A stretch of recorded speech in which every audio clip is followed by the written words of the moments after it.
Indonesia menyapu kemenangan, menyapu 3 laga dengan 3 kemenangan, yaitu mengalahkan Korea, membantai Yaman dengan skor telak 4-1, dan terakhir mengalahkan Pakistan dengan skor 2-0. Indonesia cukup dan Indonesia tidak hanya lolos dari fase grup, tapi juga lolos ke Piala Dunia, teman-teman. Oke, hingga membuat banyak netizen-netizen yang berkomentar positif. Lihat komentar-komentarnya, teman-teman.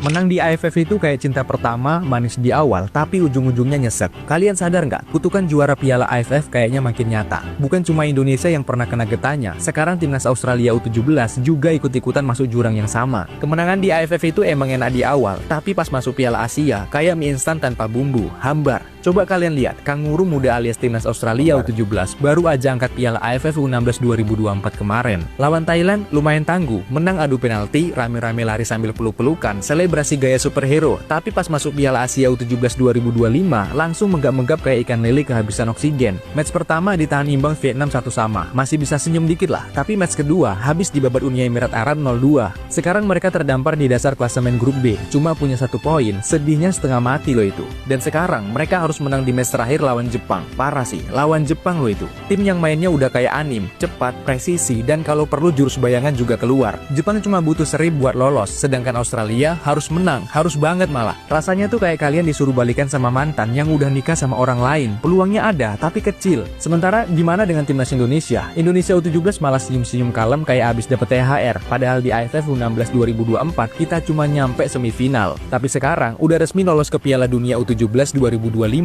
karena jadi juara grup di Piala Asia. Keren gak tuh? Ini mirip banget sama yang terjadi sama timnas Indonesia U20 sebelumnya. Waktu itu menang di AFF U19 2024, tapi pas di Piala Asia U20 dihabisin Iran, digulung Uzbekistan, ditahan Yaman. Nasibnya udah kayak nasi goreng dingin, tinggal dibuang ke tong sampah aja. Jadi bisa dibilang kemenangan di Piala AFF itu ibarat gebetan yang kelihatan perfect, tapi pas diajak jalan hobinya main HP mulu, nggak nyambung ke kitanya. Yang penting itu bukan cuma jago di awal, tapi konsisten sampai akhir. Intinya jangan mudah terlena sama medali emas Piala AFF. Kadang itu cuma ilusi manis sebelum badai datang. Dan Australia mungkin sekarang lagi nyari jimat anti kutukan di Shopee. Piala AFF itu tidak usah terlalu dipikirkan lah, tidak usah terlalu diperjuangkan ya. Ini nih yang di depan mata ini. Ini kita menghadapi Piala Dunia dan sedang menjalani Piala Asia ya, di perempat final. Itu yang harus diperjuangkan. AFF udah pikirkan nanti aja. Nggak usah kita memikirkan Piala AFF, Piala Ciki itu. Itu harus kayak Coach Nova. Keras, berani ngomong, nggak peduli demi kepentingan tim. Lawan Yaman, Coach, ini kemarin lo kan pernah menghadapi timnya Nova Arianto. Gue itu menunggu AFC ini karena gue sangat respect dengan gaya Coach Nova melatih, ditambah asisten-asistennya. Jadi pada saat kita ketemu timnas, gue lebih enjoy lihat Coach Nova ngelatih. Tiap kali pemainnya bikin sedikit kesalahan, dia intervensi. Jadi gue yakin U17 ini pasti perform. Lebih cocok kalau dibilang El Plan. Soalnya ini dia cocok gitu katanya. Enak kalau lihat Coach Nova melatih. Padahal yang dipakai Coach Nova itu seperti halnya Sintayong.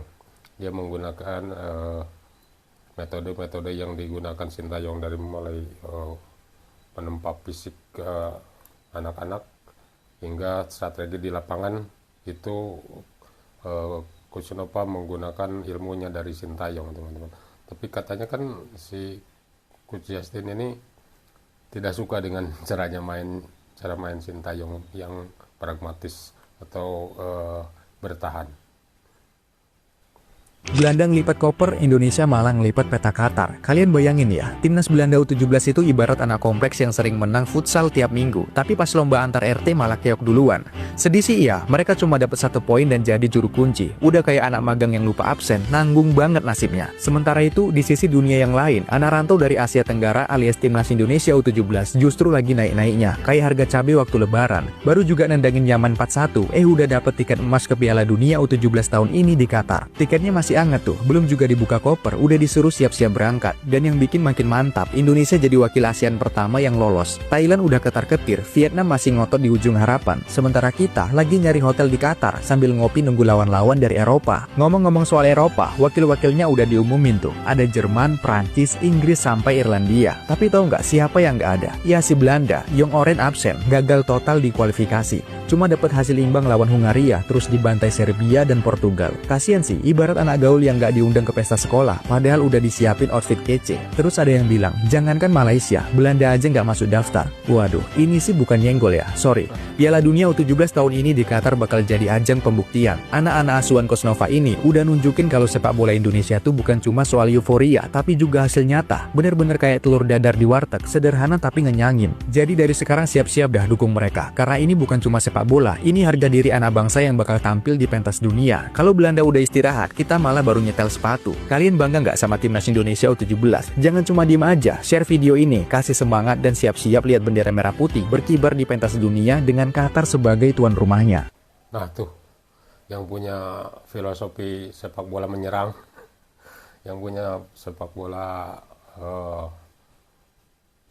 total football, dia malah nggak masuk Piala Dunia. Padahal saya pengen melihat timnas Indonesia bertanding sama melawan timnas Belandanya, walaupun di level usia ya, saya pengen tahu seperti apa kekuatan mereka, dan pengen tahu juga berapa kekuatan Indonesia kalau melawan tim Belanda itu. Meningkat kondisi fisik pemain.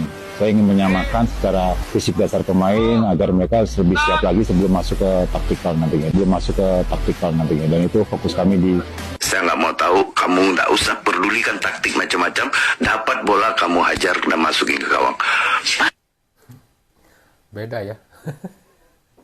Yang satunya harus menggunakan taktik, sementara yang satunya lagi nggak usah mikirin taktik macam-macam. Buat bola tendang, masukin kalau ada bolanya. Kalau bolanya siapa yang tadi babak pertama udah marah-marah duluan? Udah marah-marah sama si Daniel nih. Aduh gue ngantuk banget, gue ngantuk jam berapa nih? Full time ya, Indonesia U17 berhasil mensapu bersih semua pertandingan di grup C dengan kemenangan. Karena di pertandingan terakhir tadi, Indonesia berhasil mengalahkan Afghanistan dengan skor 2-0. Mari kita review tipis-tipis pertandingannya boy. El Sintayong Isma, Nova Arianto turun dengan sebagian besar pemain cadangannya. Untuk kiper tetap si Dapa boy. Nih gue jujur nggak tahu kenapa nggak pakai kiper cadangan aja. Gue nggak tahu nih. Karena di pertandingan ini mau kita kalah pun kita tetap juara grup sebenarnya. Trio center back di awal adalah 3 orang Bali nih setahu gue nih. Ida Bagus, Putu Panji sama Eka Yana. Di tengah nggak ada nama Evandra boy yang main si Ilham ya. Sama terutama 3 depannya nih. Semuanya adalah pemain cadangan. Fandi, Josolong sama Raffi. Di sini boy yang mau gue tekankan ke kalian nih, yang udah bela-belain begadang sampai jam 2 pagi buat nonton pertandingan ini. Yang pertama, ini adalah pertandingan yang udah gak menentukan apapun. Kita walaupun kalah, tetap jadi juara grup. Di sini gue masih sambil reaction nih boy. Ini banyak banget orang yang marah-marah boy. Kenapa sih mainnya begini? Kenapa sih? Kenapa gak pakai pemain utama aja, Nova Arianto? Kan jadi gak seru nontonnya.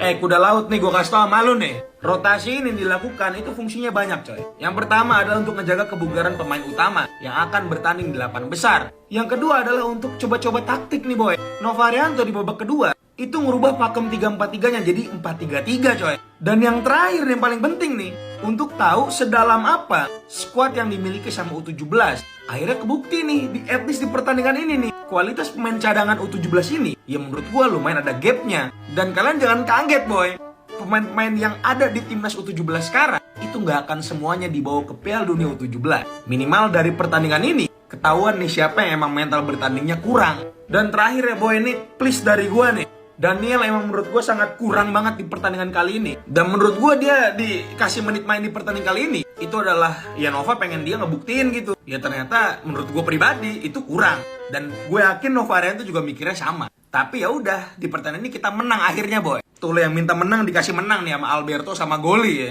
Menurut kalian boy terkait dengan pertandingan kali ini? Bersyukur kita menang. Untuk lawan di 8 besar masih harus ditentukan di pertandingan nanti malam antara Korea Utara ngelawan Oman dan juga Iran lawan Tajikistan. Harusnya sih itu ya. Terima kasih boy, jangan lupa di follow untuk update timnas selanjutnya. Bye. Selamat tidur brother. Di menit-menit akhirnya Indonesia bisa mencetak 2 gol ya dalam kurun waktu berdekatan banget.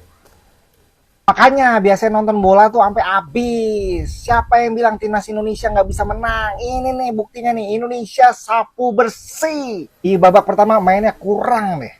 Passingnya nggak akurat, terus di belakang juga Betul. koordinasi pemain-pemain belakang kita nggak kayak 2 pertandingan sebelumnya. Beruntung masuknya pemain-pemain starter kita, Goli, Alberto, Evandra membuat perubahan. Di 3 menit terakhir, Alberto mencetak gol di injury time pada menit ke-92.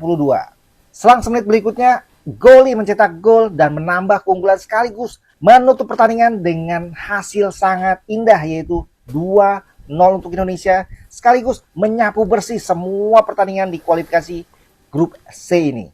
Dan otomatis kita menjadi juara grup dan masih menunggu siapa lawan kita di 8 besar antara siapa yang akan menjadi runner up di grup D. Kalian pengen kita ketemu siapa? Iran, Oman, Korut, atau Tajikistan? Komentarnya sikat.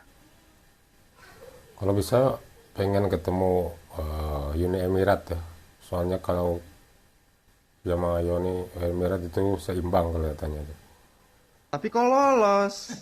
Gimana ya? Ya tidak mengesankan lah secara.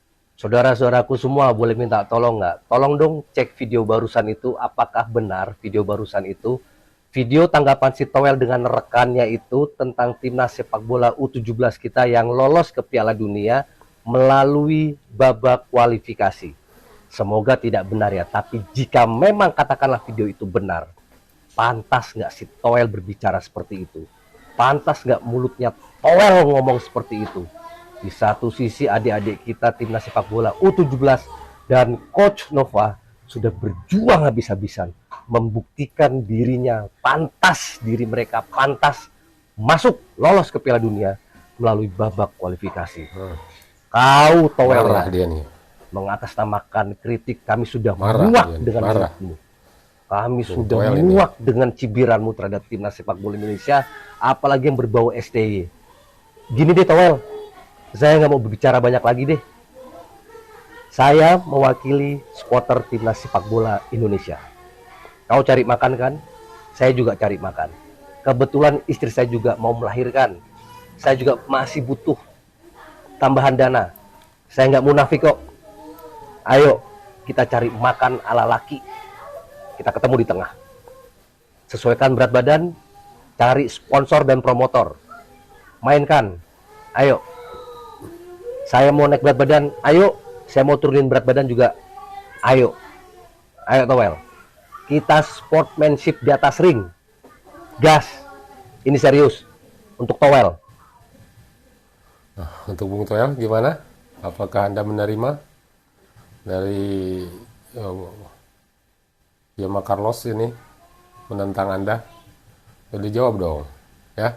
Langsung jawab. Oke teman-teman, itu saja video dari saya. Terima kasih sudah menonton. Dimanapun Anda berada, jangan lupa di like, komen, dan subscribe. Terima kasih. Assalamualaikum warahmatullahi wabarakatuh.